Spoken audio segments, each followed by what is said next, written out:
బాగానే వస్తుంది. గతంలో నేను ఏటి కొప్పాక గత ప్రభు ఈ అంకుడి చెట్లు లేవు, ఉదాహరణ కొండపల్లికి తెల్లపునికి చెట్లు లేవు, ఏదైనా కొట్టుకుందామంటే మాకు అధికారులు మమ్మల్ని వేధిస్తున్నారనే ఒక ఆలోచన నాకు తెలియజేశారు. అప్పుడు మాది అనకాపల్లి జిల్లా యలమంచిల మండలం ఏటికొప్పాక గ్రామం అండి. మేము అంకుడి గారితో చేతితో తయారు చేస్తామండి బొమ్మలు. అలాగే మాకు ఇప్పుడు వచ్చే యువత అంతా కూడా ఈ యొక్క కళాఖండాలని చేయడానికి ముందుకు రావట్లేదండి.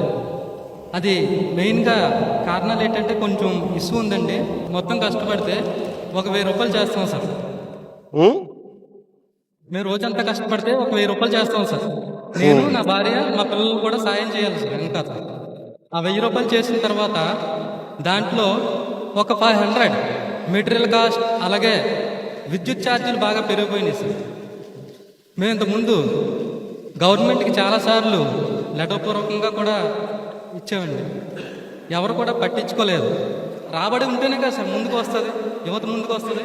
రేపు పొద్దున మా పిల్లలకు కూడా ఈ వరకు నేర్పించాలని కూడా మాకు ఆశ లేదు సార్. మా ఆశ చచ్చిపోయింది సార్. కేసులు పెడతారు కదా అంకుడు గారు కొడితే, అంకుడు చెట్లు కొడితే. మాకు ఒక మేజర్ ప్రాబ్లం ఏంటంటే సార్, ఆ కర్ర తెచ్చి వేరే వాళ్ళు తెస్తారు సార్, కొంటాం సార్.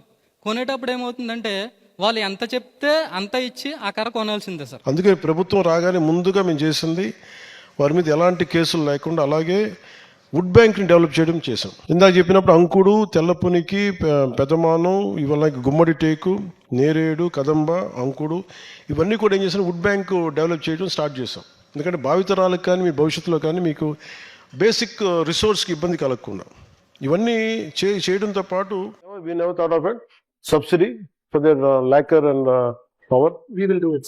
Yes. అదొక చేయండి, మనం పవర్ ఒకటి లేక ఒకసారి ఫాలో అప్ చేయండి సార్.